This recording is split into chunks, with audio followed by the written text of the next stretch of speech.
unfortunately hasn't been making the big receptions like I thought he would. Baker Mayfield has thrown 7 touchdowns, none of which have been to Eric Ward. Eric Ward hasn't even scored yet this year, but it's going to be a long season. I definitely think that Eric Ward is going to be a guy that Baker can lean on this week because, I mean, he's a senior.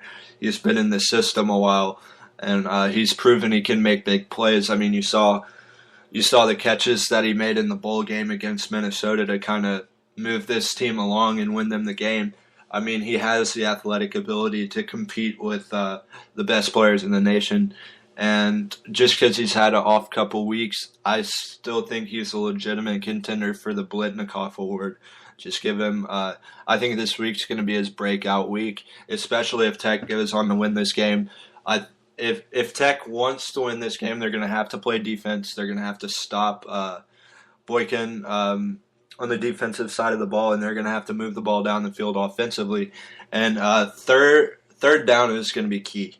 Because if Tech can move the chain on third down and keep their offense on the field and go and score points, obviously, it's football, that makes sense. They're going to need to do that in order to get a win. It sounds cliche, but that's what I think it's going to take. It's going to take Tech's offense being on the field. I mean, they score quickly regardless, but when it comes down to third down, I saw a couple times against SMU, Mayfield just made some bad plays and they had to punt the ball away.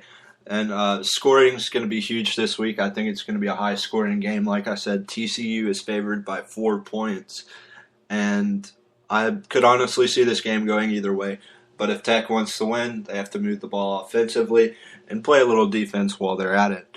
If I were to give a prediction for this game, I would say 31-28 Texas Tech. That's Tech winning by a field goal. But I'm definitely going to be watching that game tomorrow night on ESPN just to see how Mayfield adapts. And if say Mayfield has a bad couple of series, do you put Davis Webb in? So Cliff Kingsbury's going to have a decision to make there. But so far he's stuck by his guy, and it looks like the right move in my opinion. I mean, Texas Tech's 2-0, and they're putting up numbers offensively, which is what they've done in years past. So it's good to see Texas Tech back on the right track under Cliff Kingsbury, youngest coach in college football. He's going to get these guys going for this season. And I did want to touch a little bit more on this A&M Alabama thing. I've been talking to people about it, and like I said last segment, I don't really get this whole rivalry. And I was talking to my old co-host Armando, and we were kind of just texting back and forth about it through the break. And I told him, I don't get this whole upset thing, or this whole rivalry thing. And he said, yeah, well, an upset doesn't really make it a rivalry. Well, let me pick a better example. Washington State upsets USC last year. Big win for Mike Leach and the Washington State Cougars. But that doesn't make Washington State and USC rivals. Granted, that's on a whole different scale. You didn't have the number one team in the nation. But these teams don't have much of a history to constitute a rivalry. And I think Alabama's going to win this game, and from what I've heard, this is going to determine this in LSU. The LSU game for A&M will determine if they're playing in Georgia for the SEC championship and possibly a national championship later on this year. But I mean, that's a long way off. And you saw a couple games that A&M played last year that really could have gone either way. But that was before they played Alabama. That was early in the season. And I think if Alabama wins this game, it's smooth sailing to Georgia. I mean, LSU's going to pose a challenge, but they do have that game at home. And the SEC East, it's kind of up for grabs at the moment. I mean, the powerhouses in Georgia, South Carolina, and Florida, they've all lost the game. So the SEC East is up for grabs. teams in the SEC West that are predicted to go 1, 2, and 3. LSU, A&M, Alabama in no particular order. They're all undefeated right now, and this game on Saturday is we're gonna have a lot better feel of what's gonna go on in the SEC West after this game on Saturday. So that remains to be seen. But Alabama, if I were to give a score to this game, Alabama 28-10. Alabama.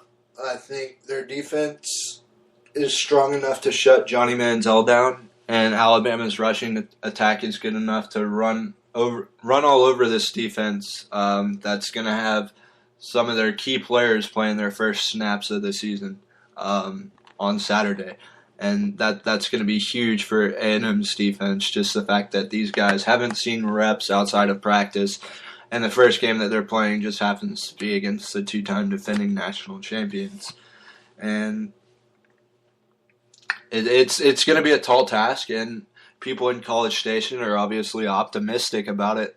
I mean, I haven't talked to an A&M fan or student that has said, yeah, we're going to lose. I mean, I've talked to people that said, I'm a little nervous for this game, and I don't really have ties to either school, so I can just kind of analyze this game from the standpoint of this. The outcome of this game will determine who plays in the SEC championship, in my opinion. Because I think if Alabama wins, A&M's going to lose to LSU on the road in Baton Rouge this year, and if A&M wins, I mean, they'll probably jump up to the number 1 or 2. The way I see it is, if you beat the number 1 team and you beat them pretty soundly, you and what's A&M right now? They're 6th in the country. I think that would well, you can make an argument with Oregon. Oregon's been clicking on all cylinders. I mean, granted, they played Nicholls State, and I don't remember who they played last week, but they also beat them pretty easily. So if A&M were to win this game, I could see them jumping all the way to the number 1 team in the AP poll. But Saturday's a long way off right now. It's only Wednesday. But from what I see for this game so far, I mean, there is so much hype surrounding this game. I mean, hell, I've talked 2 segments about it, or a segment and a half about it. I got about a half segment in there on Texas Tech. But, I mean, look at all who's going to be here. ESPN Radio is going to be broadcasting somewhere live from College Station on Friday. College Game Day is going to be here for the second year in a row. You have First Yell on Friday, which is the midnight yell / concert before the first SEC game. That's going to be like the biggest midnight yell in school history by far. I can't believe I'm saying this, but I went to midnight yell before the Rice game. I was hanging out with some friends, and they spontaneously were like, oh, we're going to midnight yell. I know some people that are listening and kind of laughing, because I mean, you have to understand, and I get this question a lot when I say I don't like A&M. People, well, why are you in College Station? I'm in College Station to go to Blinn and transfer to probably Texas Tech. So that's why I talk as much Texas Tech as I do. But you have to understand, like, I am against A&M.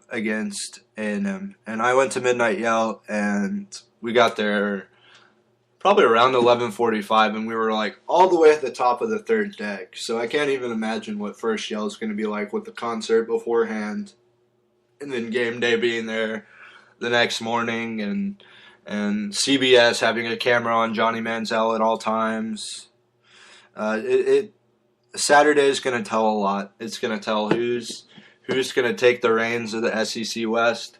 LSU's still hanging in there. I think Zach Mettenberger, I've talked about this before, Zach Mettenberger has improved a lot throwing and decision-making.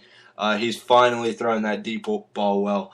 But this game this weekend is definitely going to kind of shape the SEC West for the remainder of the season, because the way I see it right now, it's a three-horse wide open three-horse race. Or I wouldn't even say it's a three-horse race in the East. It's wide open in the East. But I think it's a three-horse race in the West with LSU, A&M, and Alabama in no particular order.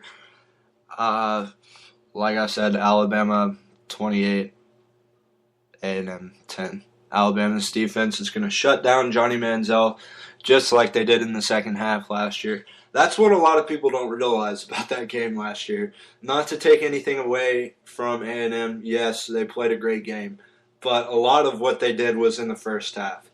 And then Nick Saban must have given some crazy sort of halftime speech and just energized that Alabama team because, all right, even with McCarron throwing the interception with like a couple minutes remaining, that kind of sealed the game. But going back to it, I've watched this game on YouTube. They have the full thing uploaded. But I've watched this game. I went back and watched it. And what a lot of people don't realize, A&M was going to punt the ball in like 4th and 4 from their own 20-yard line. So the punter's standing at about the 10-yard line. And Alabama, they do a hard count. Alabama jumps off sides. First down, A&M, game's over. But if they don't jump off, and granted, that's a lot of ifs. If Alabama doesn't jump off sides, they get the ball back with a minute and a half. And no timeouts, but they'll get the ball probably, depending on the return, they'll probably get the ball around their own 35, 40-yard line. So that's 65, 60 yards to go in a minute and a half. They did it at LSU and the week before, and what's to say they couldn't do it again. But that's not how things turned out. All I'm trying to say with that is Alabama won that game in the second half. I mean, they completely just dominated A&M, and that's what a lot of people don't realize. This game for A&M was pretty much all taken care of in the first half. I mean, you put up 9 points in a half, and Alabama puts up, I can't remember what the score at halftime was, but Alabama almost beat you, and then you upset them, and then you think you're dominant over them for the rest of your remaining time in the SEC. So I don't really get it. I don't get the rivalry. I need to I can't talk. I need to take a quick break. Now I'm rambling about things that don't really matter. So we'll take a quick break. Nick Lott Show, Spreaker Web Radio, iHeartRadio, however you're listening. Thank you. Going to take a quick break, but when I come back, what should I talk about?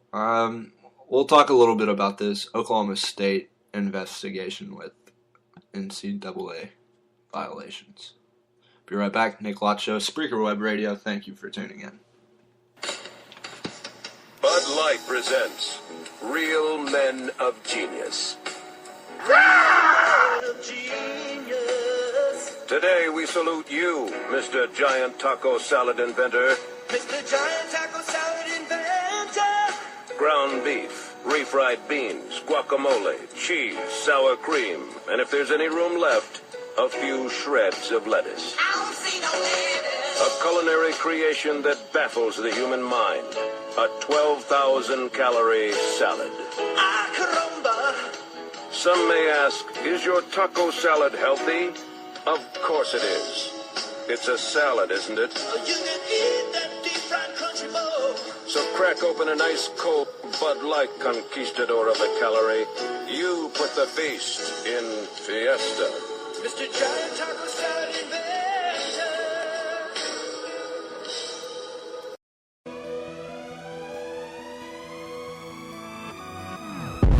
I'm waking up to ash and dust. I wipe my brow and I sweat my rust. I'm breathing in the chemicals. What's going on, guys? Nick Lott Show back on Spreaker Web Radio. Final segment here. Gonna talk a little bit about this Oklahoma State allegation that came out in Sports Illustrated. The SI series contains allegations from players at Oklahoma State from 2000 to 2011. Les Miles coached the team in the early 2000s. Mike Gundy took over after he was promoted from offensive coordinator in 2000. Mike Gundy takes over in 2005. Of course, Les Miles is going to deny all allegations of players taking money.